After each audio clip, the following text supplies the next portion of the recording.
found myself ensnared in a trap of my own making, a tangled web spun from the threads of my own reckless choices. It began with a single moment of weakness, a fleeting lapse in judgment that cascaded into something far beyond my control. 4 years I had been married to Nathan.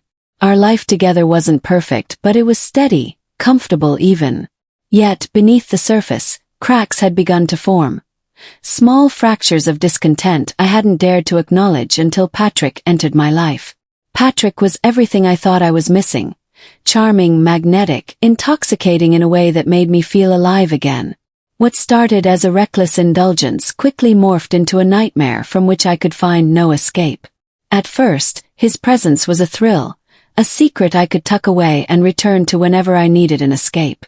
But that illusion shattered when Patrick turned on me, twisting our affair into a weapon. The blackmail started subtly, a casual request for a few $100s, framed as a favor between lovers. I handed over the money without much thought, convincing myself it was a small price to keep my indiscretion hidden. But Patrick's demands grew. His appetite for control, for power over me, was insatiable. Soon it wasn't just money he wanted. His threats became sharper, his tone darker. If I refused, he would tell Nathan everything.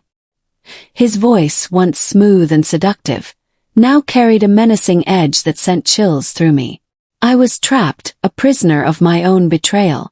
Every day became a tightrope walk, a desperate attempt to maintain the illusion of normalcy while I scrambled to meet Patrick's escalating demands. I'd sit across from Nathan at the dinner table, forcing a smile as I passed him the mashed potatoes, all the while my stomach churned with dread. What if he noticed the missing money? What if Patrick followed through on his threats? The fear was relentless, a constant weight on my mind that drowned out everything else. I met Patrick in shadowy parking lots and dimly lit cafes, my hands trembling as I handed over envelopes of cash. Each encounter left me feeling hollow, the guilt pressing down on me like a lead weight. The tension inside me built like a storm, dark clouds gathering until I could no longer see a way out. Sleepless nights stretched into weeks, my reflection in the mirror becoming gaunt, unfamiliar. I couldn't keep living like this, lying to Nathan, feeding Patrick's greed, suffocating under the shame. The only way to break free was to confess, to lay everything bare and face whatever came next. It wasn't just about escaping Patrick's grip. It was about reclaiming some shred of dignity, even if it meant losing everything I held dear. The night I decided to tell Nathan, I paced the living room for hours, rehearsing the words in my head.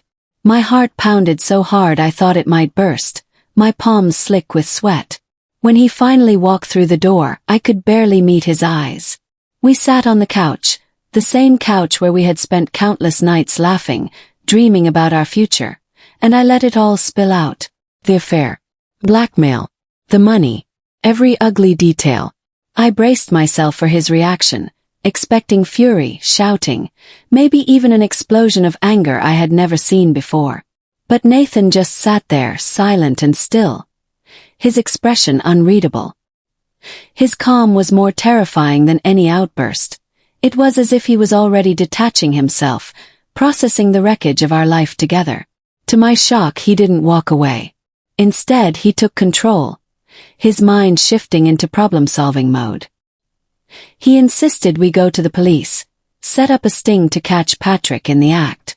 It felt surreal, like we were characters in some crime drama. But I went along with it because I had no fight left in me. We planned meticulously, Nathan coordinating with the officers, me agreeing to meet Patrick one last time. The day arrived. I stood in that all-too-familiar parking lot, my hands shaking as I handed over the cash. And then, in an instant, it was over. Police swarmed in, Patrick was cuffed and dragged away. I thought I would feel relief. Instead, there was only emptiness. Because while Patrick was gone, the damage had already been done. Nathan and I returned to a house that no longer felt like home. The air between us grew thick with unspoken words, our once effortless conversations now weighed down by the betrayal that lingered between us. I'd catch him staring out the window, his jaw tight, his mind miles away. He said he forgave me, but his eyes told a different story. They were empty, devoid of the warmth that once lit them when he looked at me. I tried to bridge the gap, to reach for the man I loved, but every attempt fell flat. We were strangers now, bound only by a history that felt like a cruel joke. The day he told me he was leaving, I felt the ground give way beneath me.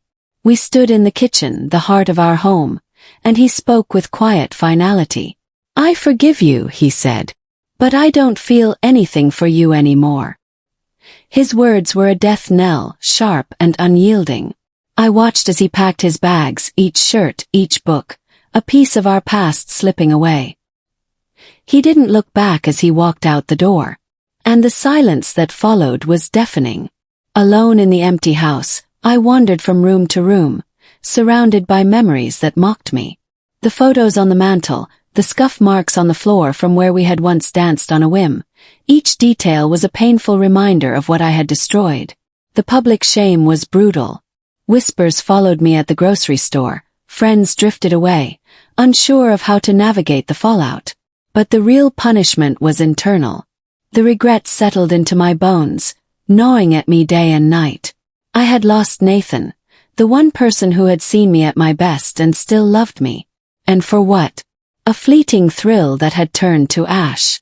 As I stood in the empty living room, staring at the space where our couch used to be, I finally faced the truth. My choices had led me here, to this hollow shell of a life. There was no undoing the past, no rewriting the story to give it a happier ending. I had gambled with love and lost it all. And now I had to live with the consequences. A solitary existence, haunted by the echo of what could have been. The happiness I had once held so carelessly was gone, buried beneath the weight of my own betrayal. And I knew I would carry that loss for the rest of my days.